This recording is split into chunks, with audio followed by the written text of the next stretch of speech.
पृथ्वी सुनो, आकाश सुनो और देवताओं सुनो, मेरे पिता ने मेरे स्वामी का अपमान किया है। मैं अब एक क्षण भी जीवित रहना नहीं चाहती।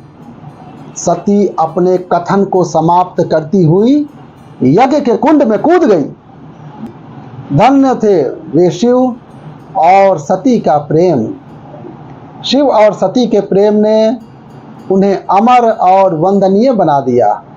नमः पार्वती पते हर हर महादेव। हर हर महादेव। आज हम भगवान शिव और माता पार्वती के शिव और सती का प्रेम की कथा का वर्णन करेंगे। दक्ष प्रजापति, उनकी सभी पुत्रियां गुणवती थी, फिर भी दक्ष के मन में संतोष नहीं था। वे चाहते थे घर में ऐसी पुत्री का जन्म हो जो सर्वशक्ति संपन्न हो एवं सर्व विजयिनी हो। अतः दक्ष एक ऐसी पुत्री के लिए तप करने लगे। तप करते करते अधिक दिन बीत गए तो भगवती आद्या ने प्रकट होकर कहा, मैं तुम्हारी तप से प्रसन्न हूं। तुम किस कारण से तप कर रहे हो? दक्ष ने तप करने का कारण बताया तो मां बोली, मैं स्वयं पुत्री के रूप में तुम्हारे यहां जन्म धारण करूंगी। मेरा नाम होगा सती। मैं सती के रूप में जन्म लेकर अपनी लीलाओं का विस्तार करूंगी। फलतः भगवती आद्या ने सती के रूप में दक्ष के यहाँ जन्म लिया। सती दक्ष की सभी पुत्रियों में सबसे अलौकिक थी।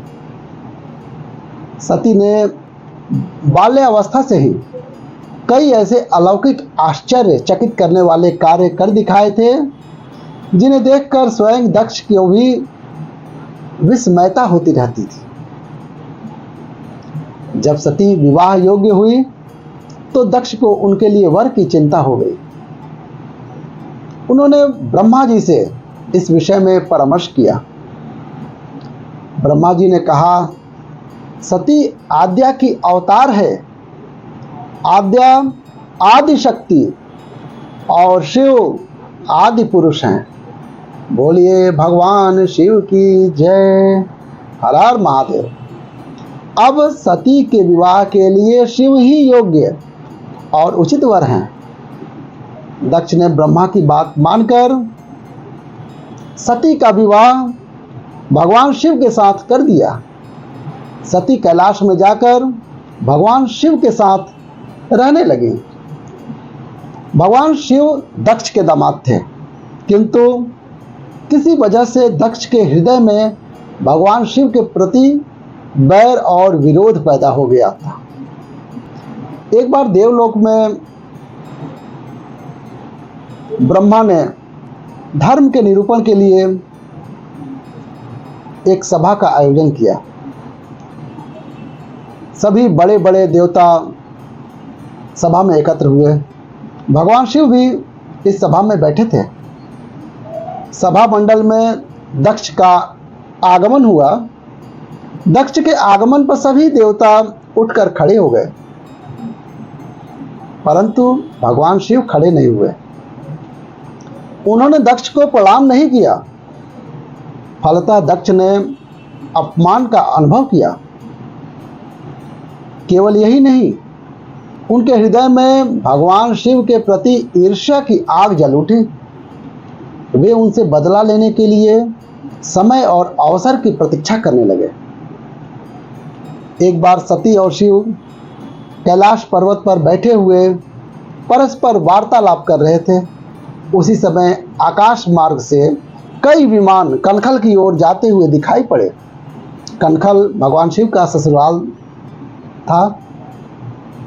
सती ने उन विमानों को देखकर भगवान शिव से पूछा, प्रभु, ये सभी विमान किसके हैं और कहाँ जा रहे हैं? भगवान शिव ने उत्तर दिया, आपके पिता ने बड़े यज्ञ का आयोजन किया है।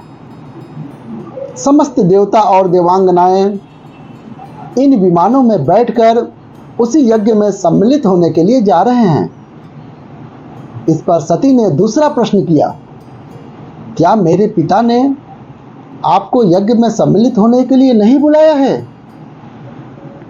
भगवान शिव ने उत्तर दिया, आपके पिता मुझसे बैर रखते हैं, फिर वे मुझे क्यों बुलाने लगे?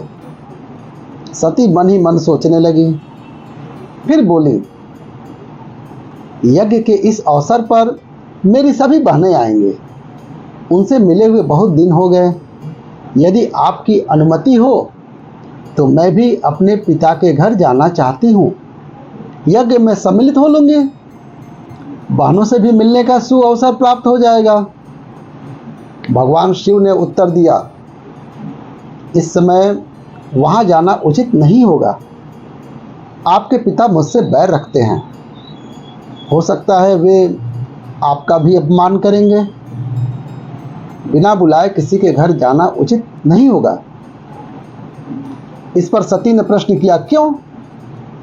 भगवान शिव ने उत्तर दिया, विवाहिता लड़की को बिना बुलाए पिता के घर नहीं जाना चाहिए, क्योंकि विवाह हो जाने के बाद लड़की अपने पति की हो जाती हैं, पिता के घर से उनका संबंध टूट जाता है।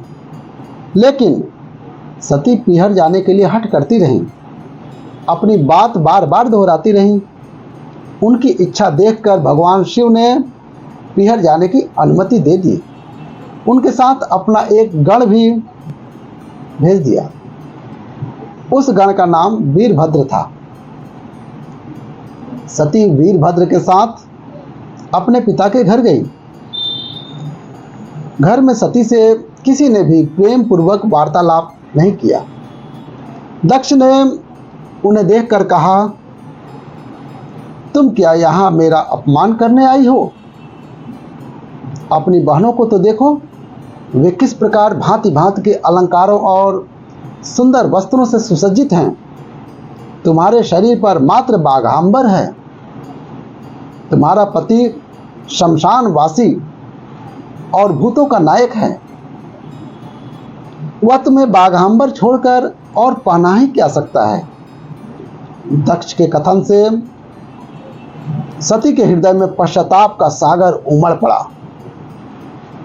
वे सोचने लगी, उन्होंने यहां आकर अच्छा नहीं किया।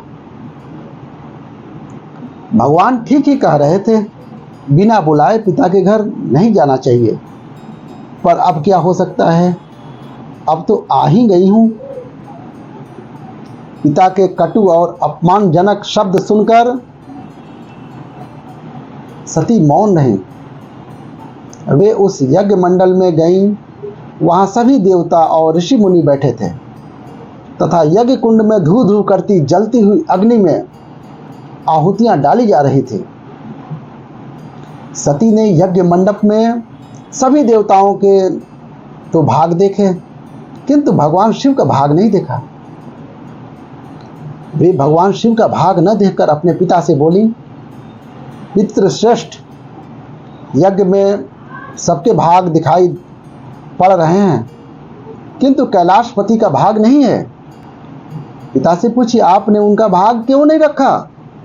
दक्ष ने गर्व से उत्तर दिया, मैं तुम्हारे पति शिव को देवता नहीं समझता।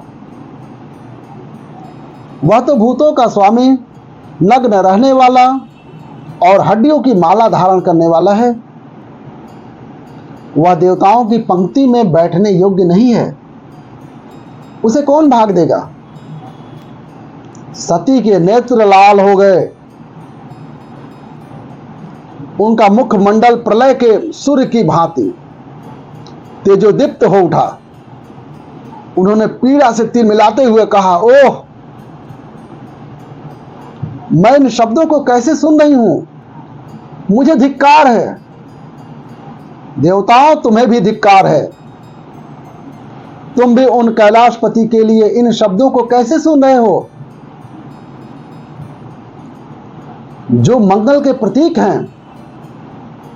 जो क्षण मात्र से संपूर्ण सृष्टि को नष्ट करने की शक्ति रखते हैं, वे मेरे स्वामी हैं। नारी के लिए उसका पति ही स्वर्ग होता है। जो नारी अपने पति के लिए अपमानजनक शब्दों को सुनती है, उसे नरक में जाना पड़ता है। पृथ्वी सुनो, आकाश सुनो, और देवताओं सुनो। मेरे पिता ने मेरे स्वामी का अपमान किया है। मैं अब एक क्षण भी जीवित रहना नहीं चाहती। सती अपने कथन को समाप्त करती हुई यज्ञ के कुंड में कूद गई। जलती हुई आहुतियों के साथ उनका शरीर भी जलने लगा। यज्ञ मंडप में खलबली पैदा हो गई, हाहाकार मच गया। देवता उठ खड़े हो गए। वीरभद्र क्रोध से कांप उठे। जो गण शिव ने माता पार्वती के साथ भेजा था, वीरभद्र क्रोध से कांप उठे। वे उछल उछल कर यज्ञ का विध्वंस करने लगे। यज्ञ मंडप में भगदड़ मच गई। देवता और ऋषि मुनि भाग खड़े हो गए। वीरभद्र ने देखते देखते दक्ष का मस्तक काट कर फेंक दिया। समाचार भगवान शिव के कानों में भी पड़ा। वे प्रचंड आंधी की भांति कनखल जा पहुंचे। सती के जले हुए शरीर को देखकर भगवान शिव ने अपने आप को भूल गए। सती के प्रेम और उनकी भक्ति ने शंकर के मन को व्याकुल कर दिया। उन शंकर के मन को जब व्याकुल कर दिया जिन्होंने काम पर भी विजय प्राप्त की थी और जो सारी सृष्टि को नष्ट करने की क्षमता रखते हैं, वे सती के प्रेम में खो गए। ये सती और शिव के प्रेम का वर्णन है। बेसुध हो गए। भगवान शिव ने उन्मत्त की भांति सती के जले हुए शरीर को कंधे पर रख लिया। वे सभी दिशाओं में भ्रमण करने लगे। शिव और सती के इस अलौकिक प्रेम को देखकर पृथ्वी रुक गई, हवा रुक गया, जल का प्रवाह ठहर गया, रुक गई देवताओं की सांसें।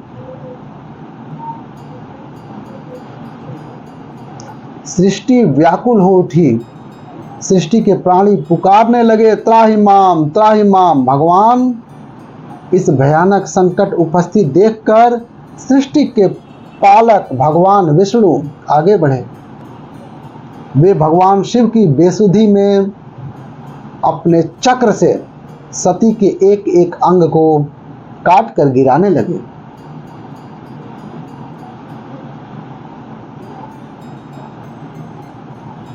यहाँ माता सती का शरीर कट रहा है।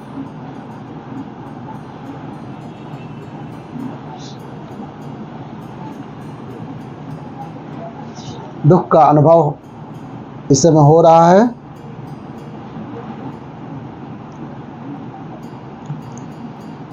धरती पर 51 स्थानों पर सती के अंग कट कट कर गिरे। जब सती के सारे अंग कट कर गिर गए तो भगवान शिव पुनः अपने आप में आए। जब वे अपने आप में आए तो पुनः सृष्टि के सारे कार्य चलने लगे। धरती पर जिन 51 स्थानों में सती के अंग कट कट कर गिरे थे, वे ही स्थान आज शक्ति पीठ माने जाते हैं।